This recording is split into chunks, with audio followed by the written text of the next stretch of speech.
All right. All right. And good afternoon and welcome everyone to today's episode of Truly Live.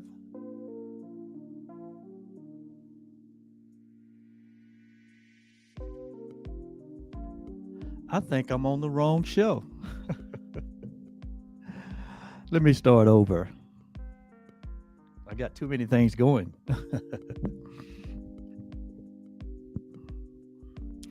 Well, good day, everyone, and welcome to today's session of Truly Foundation and A Course in Miracles. And I am delighted to be your co-host, not your co-host, but I'm still think I'm on another show. I am delighted to be your temporary host, guide, teacher, coach, whatever you need me to be. But on this day, we sit in this space together as equals, sharing one reality. We all share the one reality here.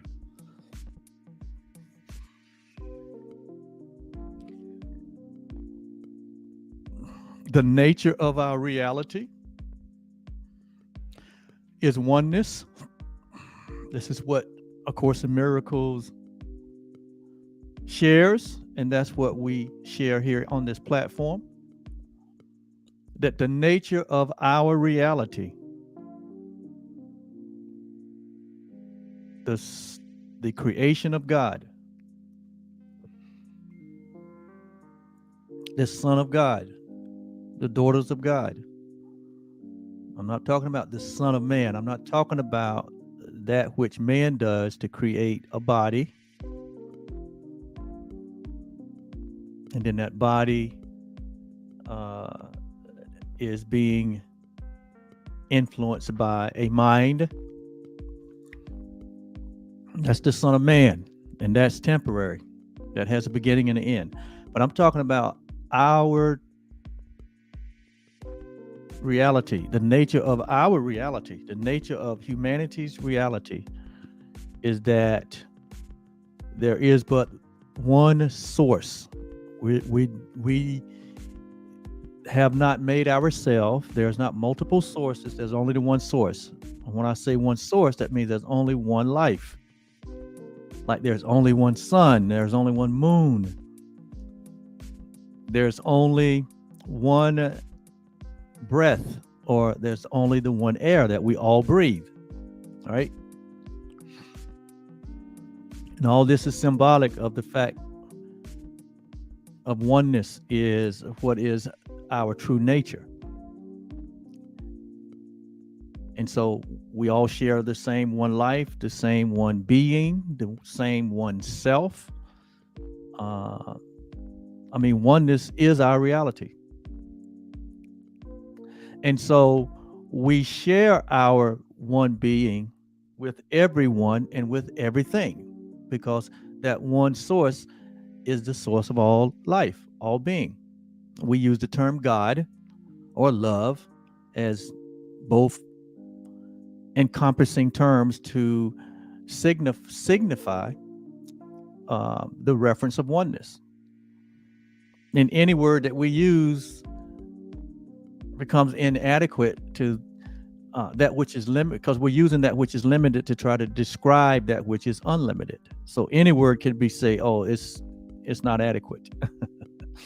But we have to use words. We have to use some kind of method of communication in order for there to be an understanding, right? And so here at Truly Foundation, and that supports the purpose for us being here, right? Which is to teach advanced spirituality, so that we can impact humanity frame of reference, to have that frame of reference come from a place of oneness and a place of love so that we can realign our thinking, our feelings, our perceptions,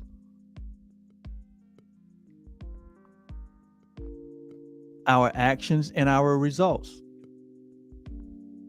to where we only come from a place of love, because love is our reality, that we're coming from a place of our true nature and not coming from a place that we made up based on an idea of separation that has generated fear and that has created the world as we have been conditioned, in the way that we have been programmed. But in reality, there is a single one. There is a single infinite, meaning infinite means has no beginning and has no end. That there is a single infinite, indivisible reality, meaning that it's not divided. It is one, it is whole, it's complete. It's infinite and it's indivisible. Your reality, my reality, is infinite and it's indivisible. From which everyone, no one excluded, and everything derives its apparent independent existence and expression. So the independent existence and expression that we appear to be in these separated selves that we appear to be in these body appearances, in reality, there's only a single infinite and indivisible reality from which all of these apparent independent existence and expressions derives their existence. So in other words, what we're saying is that there's only one of us still, that there's God and there's nothing else. And that everyone derives their existence from the one source. That source is God, or we call it love.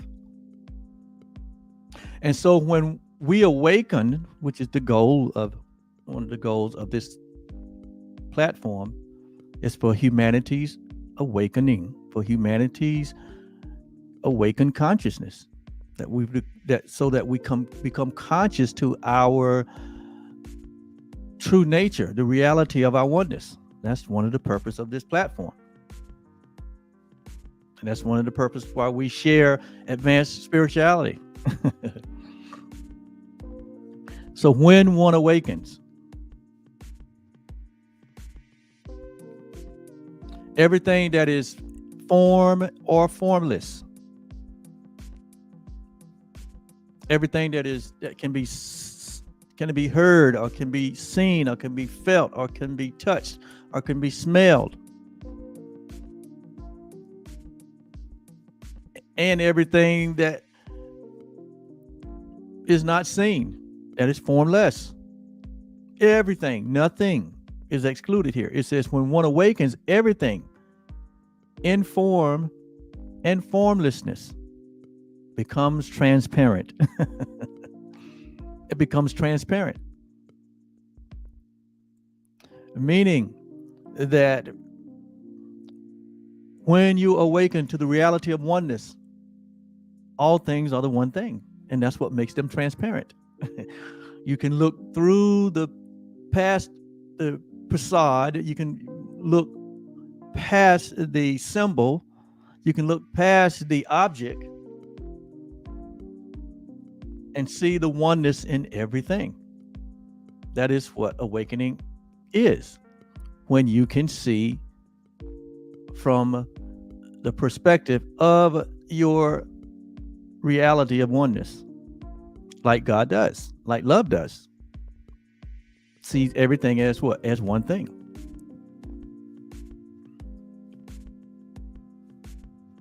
When we do that, when one wakes up to this reality, then we cease to use the world to serve our happiness. In other words, we stop trying to find happiness and fulfillment in the world, in things, in objects, in relationships, in feelings, and sensations, in activities and events. We stop trying to find happiness in those things or in those events or in those occasions, because we've all come to realize that they are not in those things. And instead, we begin to use our happiness, which is our nature. We begin to use happiness, which is a part of our nature, to serve the world, and versus trying to find happiness in the world.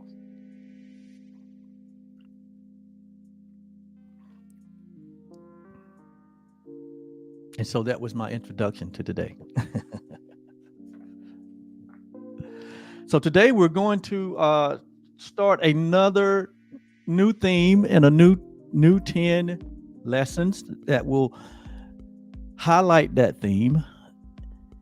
And so today I'm going to just share on the theme for the next 10 lessons, which really answers a question, right? It answers a what question. And the what question that we're going to be answering as we go through these next 10 questions has to do with what is the real world? What is the real world? I didn't say what is the world. I say what is the real world? And this question appears and has within its question an idea that there is a world that is not real. There's a false world. And we read over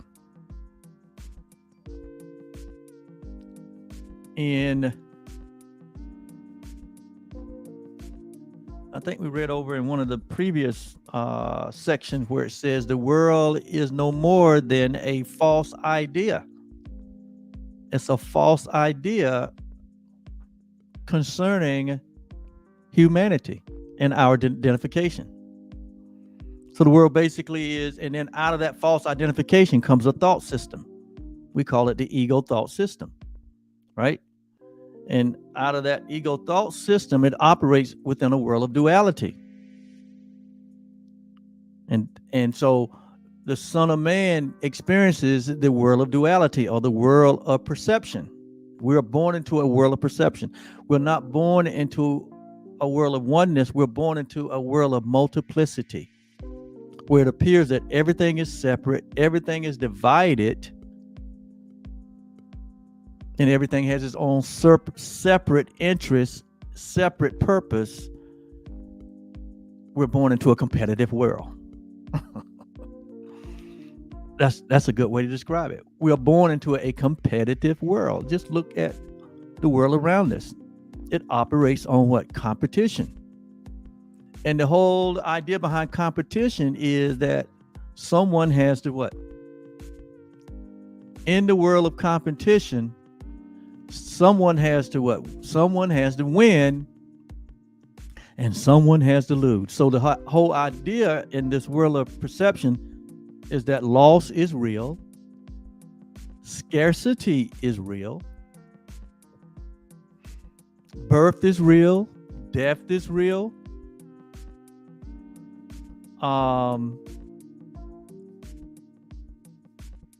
separation is real. So this whole idea of a world that is not real is pretty much the experience that we are born into as the Son of Man, or the Son of or as the Son of Man, which we gain that status from being formed in our mother's womb and being born into a what? Born into a world that appears to be what? Appears to be real. But at the foundation of all of the teachings you find in A Course in Miracles, at the basis of all the teachings that you would find in any non-dual spirituality, at the basis for what you would discover in any metaphysical thought system, there is no separation, there is no duality.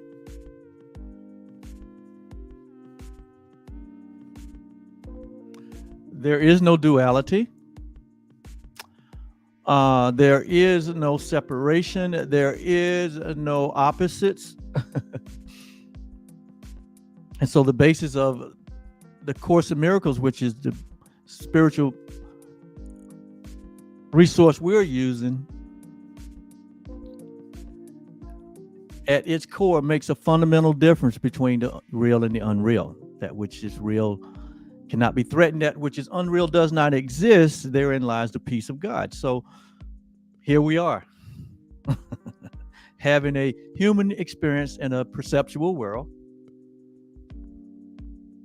And now the Course is saying, when we come to realize, when we wake up, like I said, when we wake up to the reality of our true identity as formless and timeless being, and find ourselves born in a perceptual world, we wake up from that idea of a body-mind reality, and we transcend into the knowing of ourself. We transcend into the knowing of the reality of our oneness. And so we still find ourselves having this experience. And so what is the real world? And so on page 443 in A Course in Miracles, you'll find this in the workbook section for students. And it says, the real world is a symbol. Notice now, it says the real world is a symbol, or is symbolic. It says, like the rest of what perception offers. It says the real world is symbolic. And when you say that something is symbolic, what you're saying is that it is a way of communication. It's a way of communicating. It's not the real thing, but it's a way of communicating the real thing or something else. In other words, it says something that is symbolic, something that is a symbol, means that it is something that stands for something else.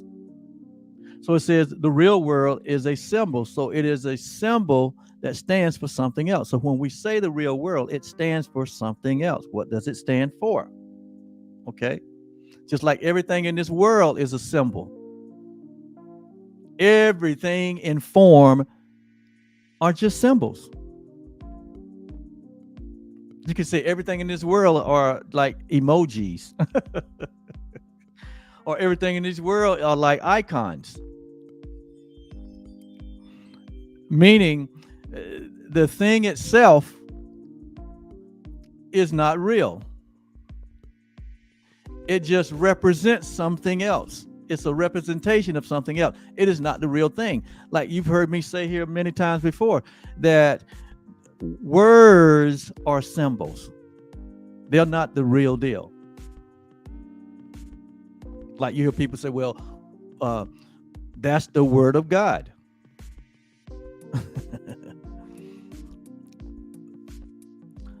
Well, words are just symbols. But those words represent something. Like, so the word of God is not like written words. In the spirit, in reality, there's not like a written language. In reality, there's only the one language.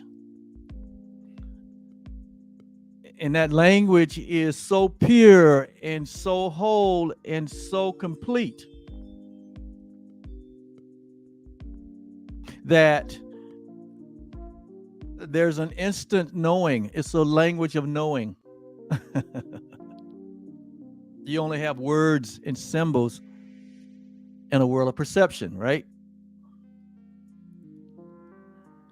And the more we remain here, the more symbols we create, the more emojis and icons that we create to represent other things. I mean, that list grows on and on.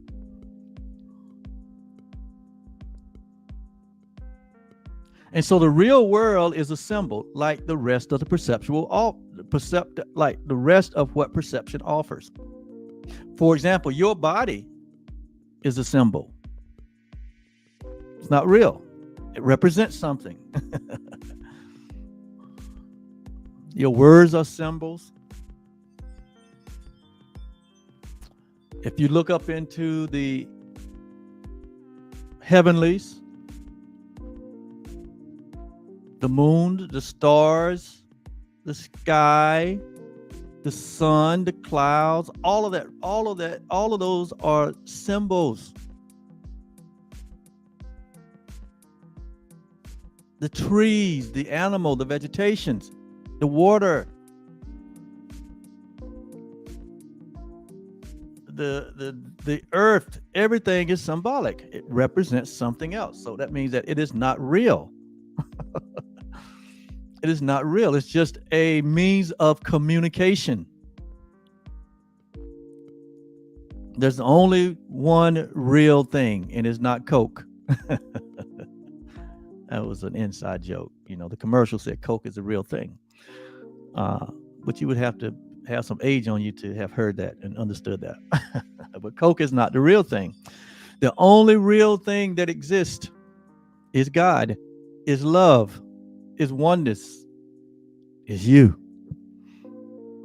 Not in your body self, but in your disembodied, formless and timeless self, which God created before the foundation of the world. And that is not a symbol. That's the real deal.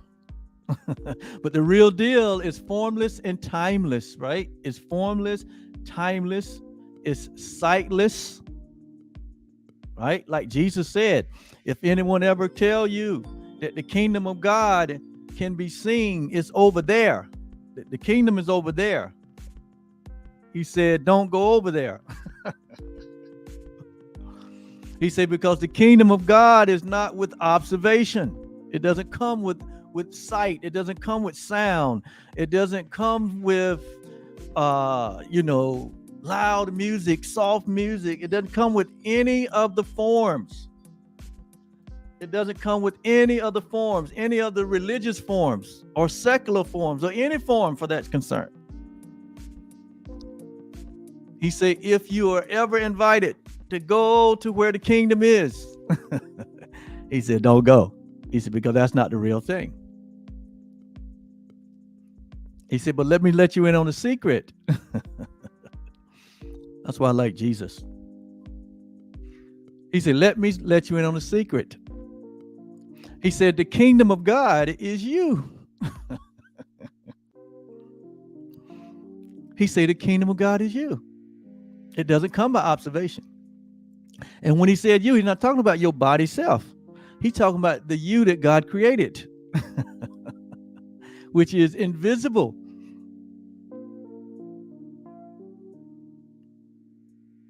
But it can express the attributes of God, the qualities of God. And those attributes and those qualities show up in the form of kindness, and in the form of humility, in the form of dignity, in the form of compassion and respect and generosity and courage and integrity and humor. And most of all, it shows up as creativity. But those are just attributes. Those are just symbols too.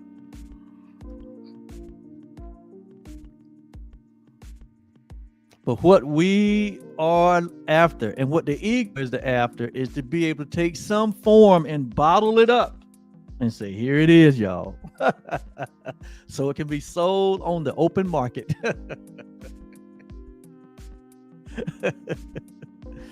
It's not going to happen that way. It's not by observation. God is incredible. He placed this treasure where, like Jesus says, where moth and thieves can't come and steal it, can't take it. Your true identity, your true self, your true reality. It cannot be altered. It cannot be changed. It cannot be stolen. It cannot be broken. It cannot be injured. The real you is invulnerable. The real you is inseparable. The real you is impregnable. The real you is, it is a fixed reality, who you are, who I am, who all humanity is.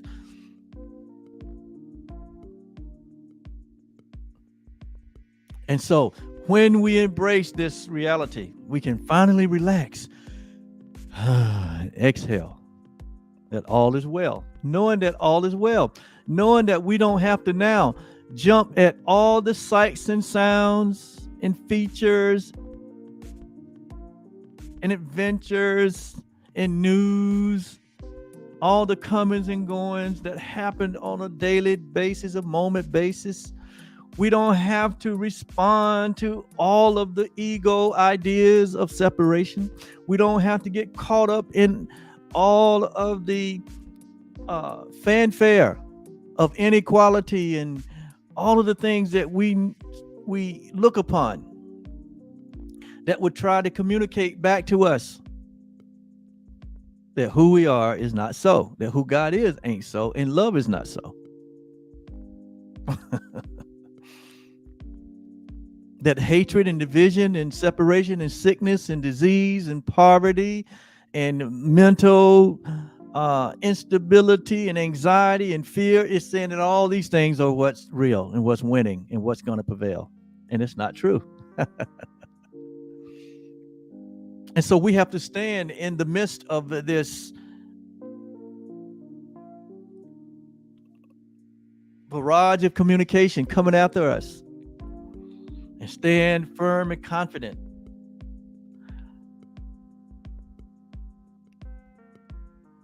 And say, I am that. I am. I am that which God created. And I remain as God created me. As this infinite, indivisible, impersonal, self-aware being, just like God. You have to stand in face to face with Goliath. What is the Goliath of our world? It is the false idea. It's the false world. It's the idea of separation. It's the idea that we are these insecure, fragile, guilty, weak, and limited beings. And that's not the truth. And so the real world is a symbol, just like the rest of the perceptual world. So when the Course talks about the real world, it's using symbolism also. It says, yet it stands for what is opposite of what we made. It stands for the opposite of what we made, because what we made stands for separation, inequality, inferiority, superiority, and all the other ideas that are contrary to oneness, that's contrary to peace, that's contrary to love. What we made. When you look out in the world and see what's happening, that is not loving. That's what we made. It's not what God created. And so the buck stops with us. The buck stops with us. because we can no longer blame God or anything else for the condition of this world. It's our doing. And because it's our doing, we also have the responsibility for the undoing. And what the Course says is that God has not called us to undo the world, to change the world. He said, but God has called us to change our mind about the world. To change our mind about its nature, its reality. And that's what we're doing in these workbook lessons. And that's what we've been doing for over a year now, by going through these daily lessons and going through this transformation, by renewing our minds, by letting go of that which is not real. And when we let go of that which is not real, the only thing that is left, the only thing that is revealed to us is that which is real, that which is light, that which is love, that which is our reality. I've been talking this week about life is so simple that it's really only I've been talking about a two-step process to get unstuck, or a two-step process to come to reality. The first is the letting go. That's part one, which is what the first part of these workbook lesson was about. The first 220 lesson was about letting go of the unreality, letting go of the false idea of who you are, letting go of all the religious traditional ideas that we have held that has separated us from the truth. And then we say, once you let it go, the Course says the next step is what? True perception. True perception. Or like I said, the real world. We'll begin now to see the real world. But even that is symbolic.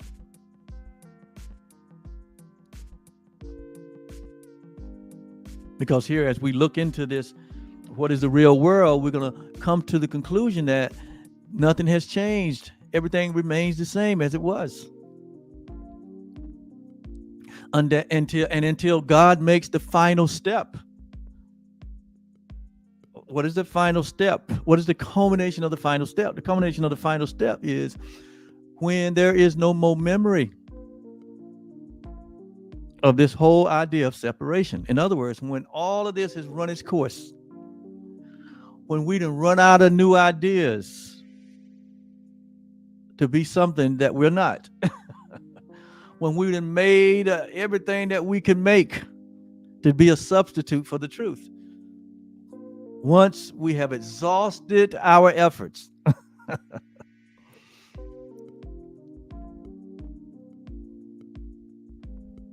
once we're done dreaming, it says God will make the final step. And that final step is basically a realization that there's never been any reality outside of our Creator. That even in all of this, we have remained in the heart of God, where we have not left, where God would have all of us be. And that's where all of us are. Not as these individuated, not as these individual selves, but as the one self that we all share. As the one life that we all share, as the one being that we all share. This infinite being that we are. Having all power, all creativity, all infinite knowledge. That's the final step. That is the final step. But until that final step has occurred, there is a real world. There is a true perception that we wake up to. And that's where the invitation is. And that's where we all will eventually wake up to. No exception. And so our world is seen through the eyes of fear. The world that was made by humanity is seen through the eyes of fear, and it brings the witnesses of terror to our minds. The real world cannot be perceived except through eyes forgiveness blesses. That's why forgiveness is the greatest thing that mankind had in the perceptual world. Because it is through forgiveness that we are able to wake up to the truth of our reality. It is through forgiveness, which basically is a shift in perception. It is the letting go of a false idea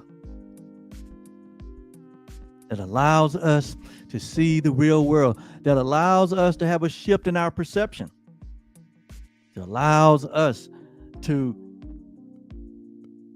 be renewed in the spirit of our minds, to be renewed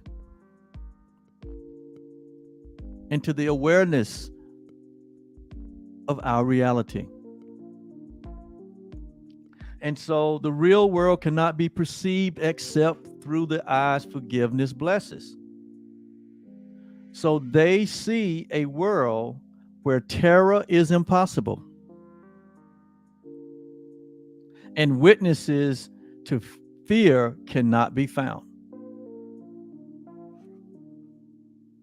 When we wake up and embrace the atonement for ourselves, the atonement simply means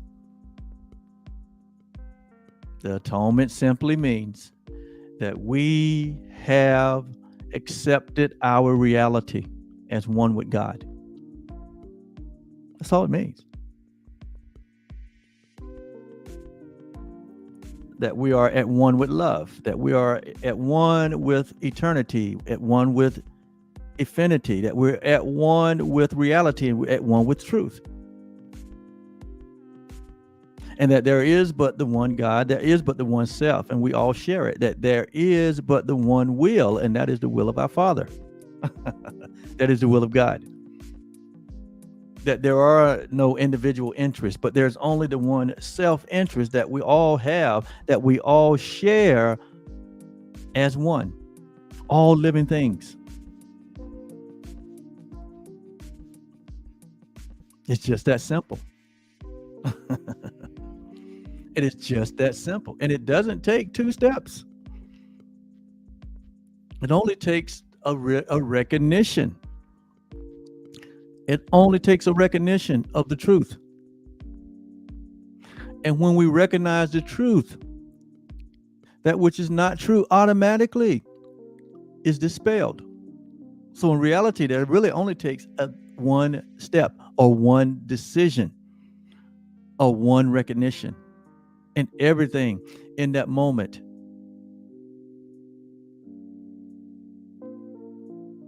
you begin to see everything in that moment for what it really is. Everything becomes transparent to you in that moment, where you now can look through everything.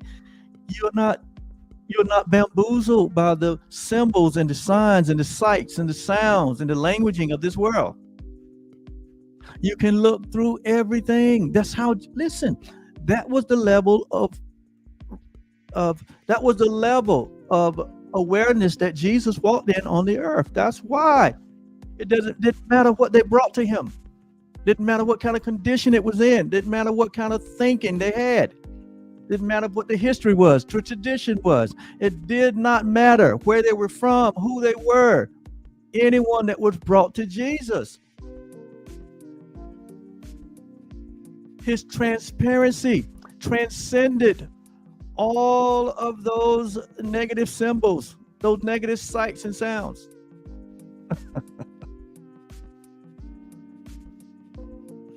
And the power of love, the power of transparency that he walked in, caused everything around him to shift. Everything around him to all the falsities of sickness and disease and poverty and pain and unforgiveness and abuse. Everything came to light. Everything was transparent in his sight.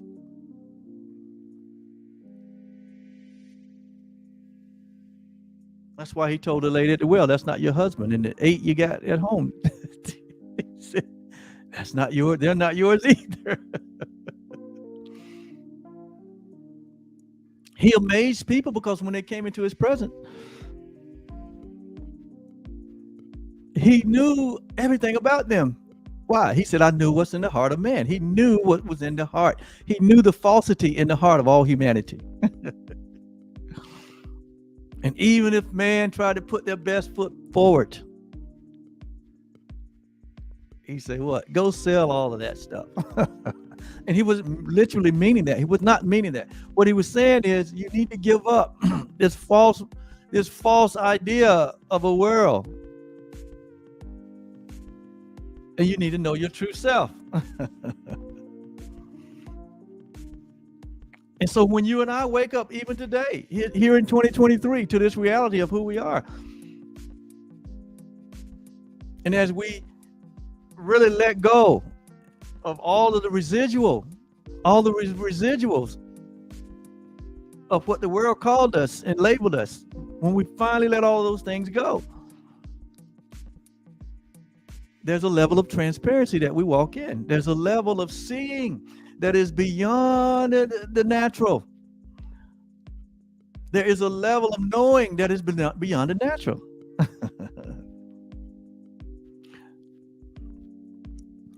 And the myopic things like sickness and disease and pain and suffering and fear and sin consciousness and guilt and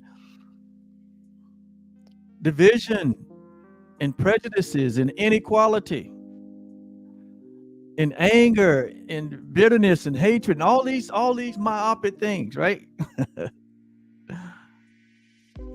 We look right past through all those things. They don't exist. They have no effect. They have no impact on us. They can have no impact on you. You can walk in the level of awareness to that.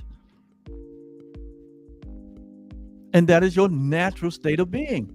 That is your natural nature. That is your reality. And most of us, we're afraid of our reality. We're afraid of who we are. But you don't have to be. Here at Truly Foundation, our goal is to help everyone, whosoever will, to take these advanced teachings, these advanced spiritual teachings, and begin to transform their life, and to begin to transform your thinking, begin to transform your perceptions, to begin to turn everything upside down in your world and in your life. You can do it. You can do it. In fact, you won't be happy until you do it.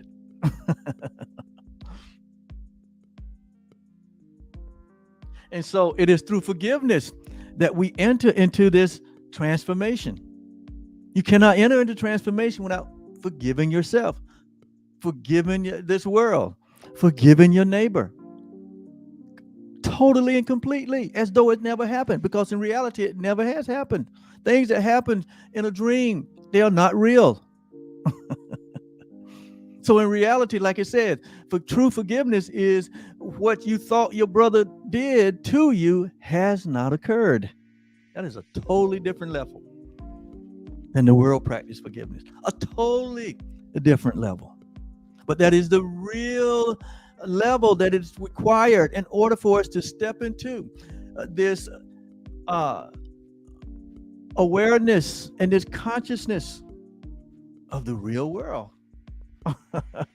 Of this love only world, of this world of only increase, where we see a world that is only about the increase. It's only about the expansion of the good. It's only about love. It comes through the gates of forgiveness.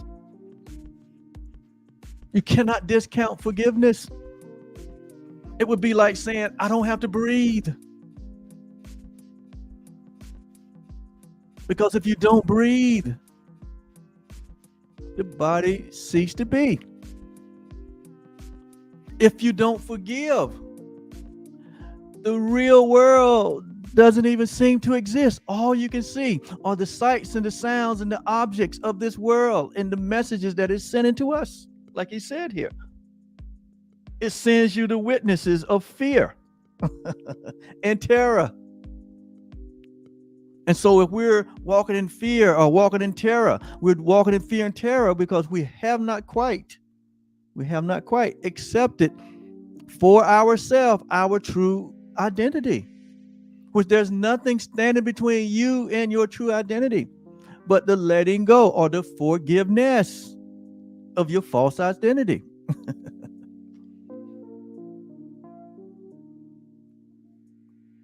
And so it says the real world cannot be perceived except through the eyes of forgiveness, or the eyes that forgiveness bless or blesses, so that we see a world where terror is impossible. In the real world, in reality, there is no terror, there is no fear, there is no sickness, there's no disease, there's no scarcity, there's no lack, there's no birth, there's no death. There's no world. There's only the oneness of God, in which we are.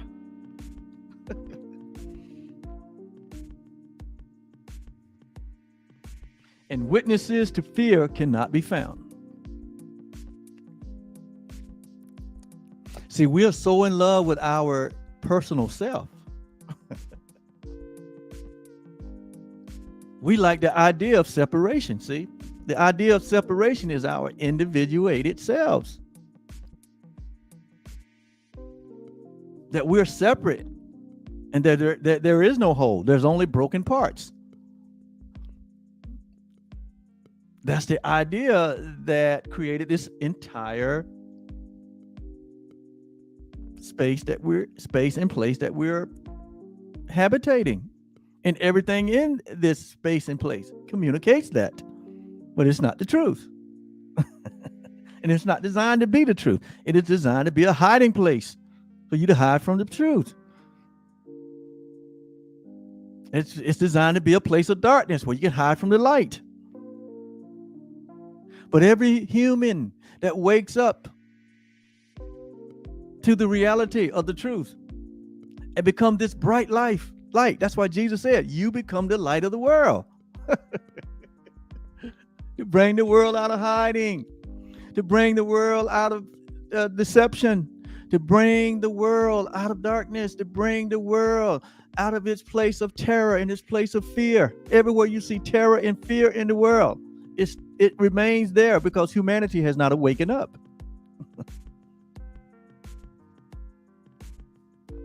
It hasn't waken up. But when you awake, this is about you, and especially you.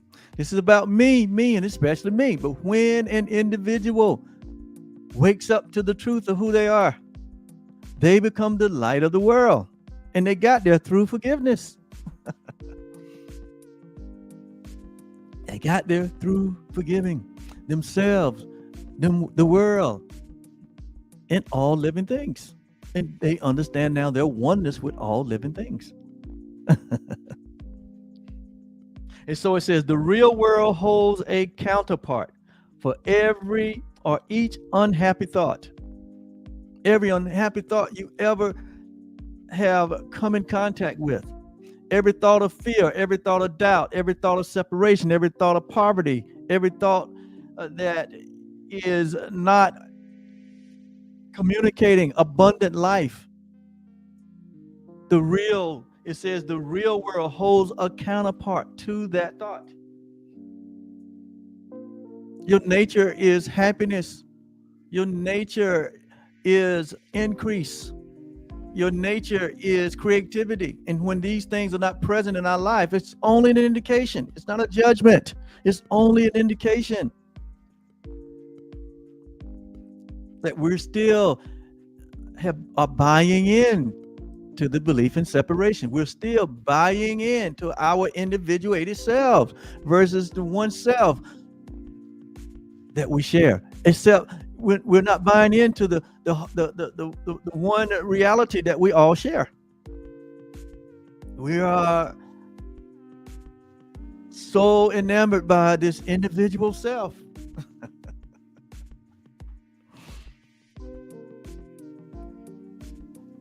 And that's why most of us have a tendency to gravitate towards ideas that allow us, right, to hold on to our ideas of separation, our ideas of individuality, our ideas of inequality, our ideas of all of the sights and the sounds and the labels that make a difference in the world, that there's a difference and there's a separation and that there's nothing joined.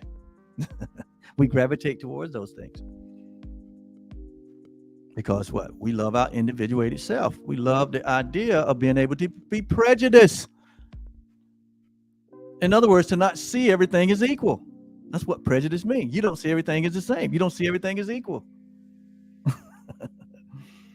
That's where superiority comes in. That's where discrimination comes in. That's where an inferior complex comes in, where we condition and program people to think in a way that is asinine to reality.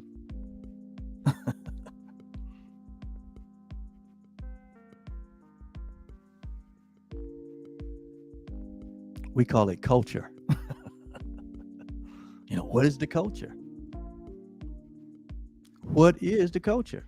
Every individual has a culture. Every family has a culture. Every community has a culture. You'll notice every state has a culture. Every country has a culture.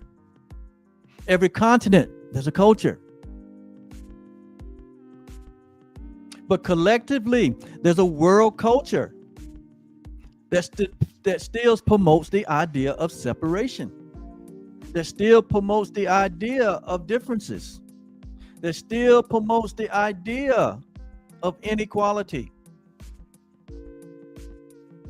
And all that stands as a covering over the truth. But here at Truly Foundation, we are here to lift the veil.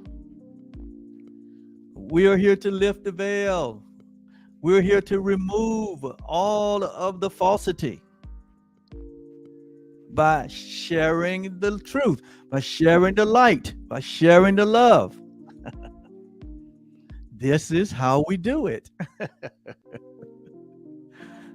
Y'all get that? As a song said, this is how we do it.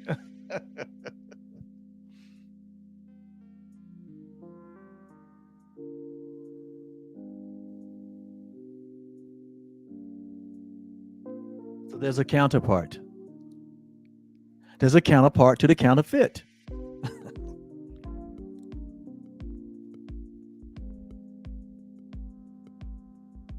A sure correction for the sights of fear and the sounds of battle, which your world contains, our world contains, right? And so it says, the real world shows a world seen differently.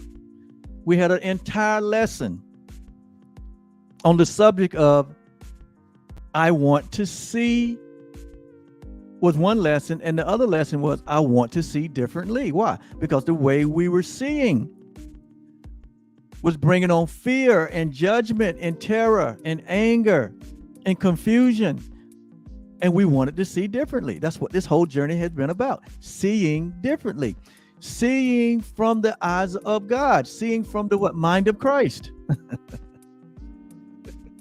And now that we are over 300 days down the road, I can speak for myself. I see everything different. I see everything through the transparency of truth and light. And that's why you see this big smile on my face.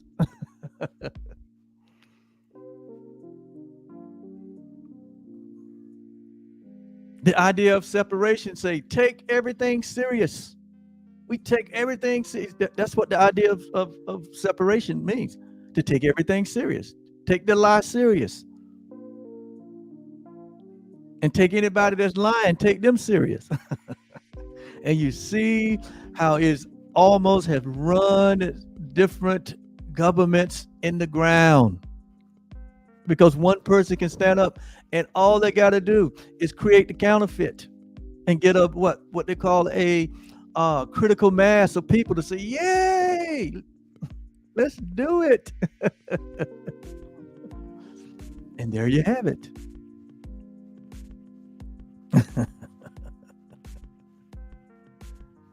And next thing you know, they're like, what happened? You know, when they find themselves boxed into a way of believing and a way of thinking that has robbed them of their freedom. And then they wonder, well, what happened?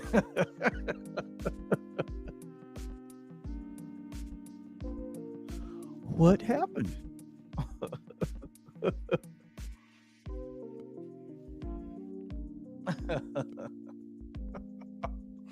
That's what the ego is designed to do, to rob you blind of your freedom.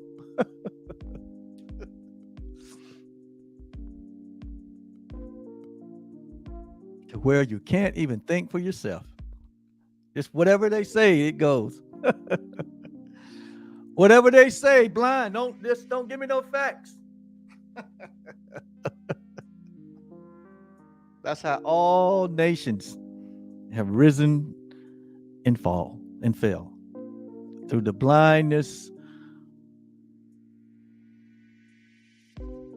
of their leader. You know, Jesus said, if the blind leads the blind, we'll all fall into what? The proverbial ditch. If the ideals of this world of separation is leading the culture, is leading the way, is trying to lead you into the ditch. But it only takes one with the light to expose the ditch.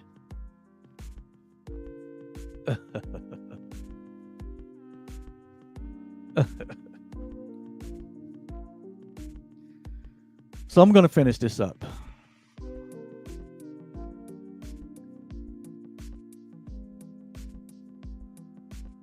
The real world shows a world seen differently, through quiet eyes and with a mind at peace.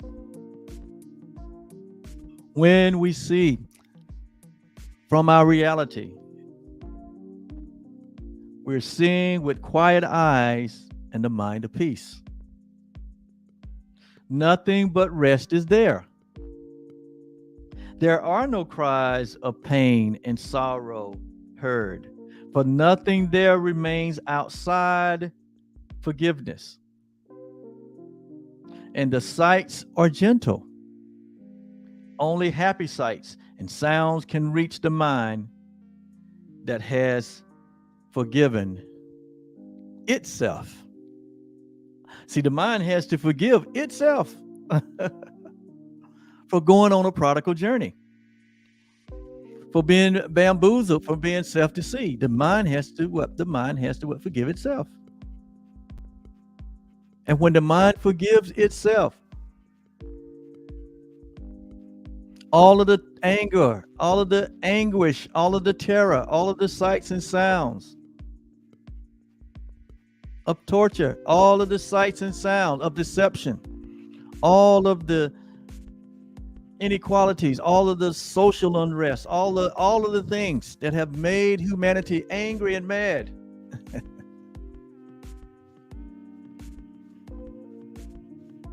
will subside. At least for you, in your experience. But now you have become the symbol of light. Now you have become the symbol of forgiveness. And now we go out into the world like we have been commissioned. We go out into the world as the symbol of the good news, as the symbol of love, as an ambassador for reality, and an ambassador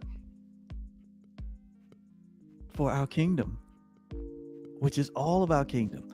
We represent this ministry of reconciliation that God has now, not only through Jesus of Nazareth, but through your life, has reconciled the world back into himself, because you see only the one.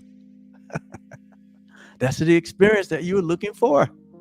It's one thing for Jesus to have experienced it in his lifetime, but his is over. Now these 8 billion people on the planet are looking for that same experience. And that experience reside right where they are. Right where they are. The only thing between the experience and anyone is the forgiveness. Is the forgiveness. Forgiving yourself.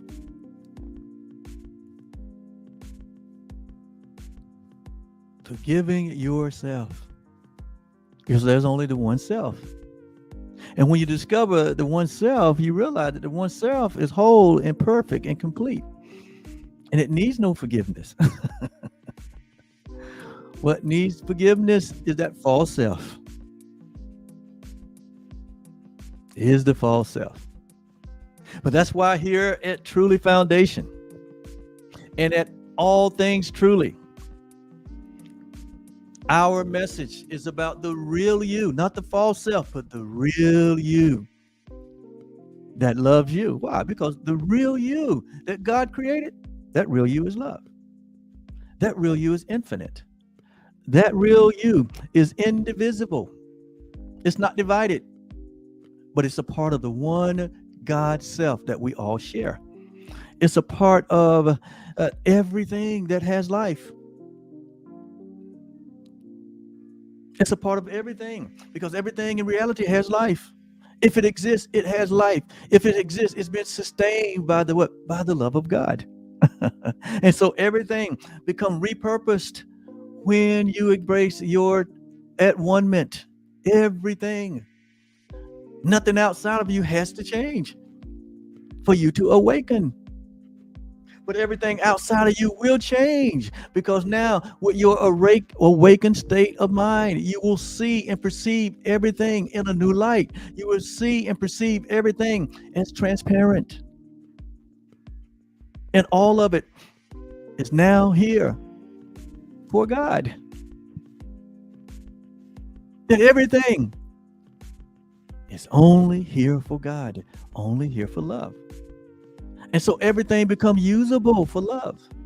Every life, every element of life, every level of life, every person in life, every place in life becomes the representation. It becomes the symbol of love. You know, there's a line in the Course that says, and I love this, and I understand what it's saying now. There's a line in the Course that says,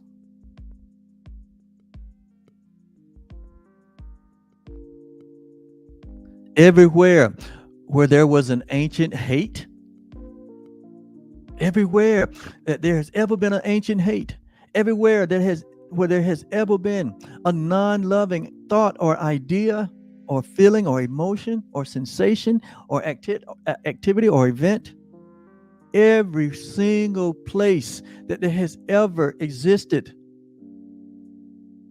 an ancient hate, it says when you wake up, it says it becomes a present love. It becomes a present love, meaning it becomes useful for the purposes of God to wake all humanity up. Every single solitary thing. That's why we judge nothing. That's why Jesus said, judge nothing before time or in time. Why? Because God is at work to will and to do of his good pleasure. And what is God's good pleasure? For all humanity to wake up. So we judge no event. We judge no activity. We judge no mood. We judge no move. We judge no whether it's a big event or a small event. Whether it's a catastrophe or it's a kind thing. We judge nothing. All we know and all we place our trust in is that it is God who is at work to will and to do of his good pleasure. And we have become co-laborers with God. Your life has become a co-laborer with God. And we realize that we're only here for God. We're only here for love. We're only here for the truth. We're only here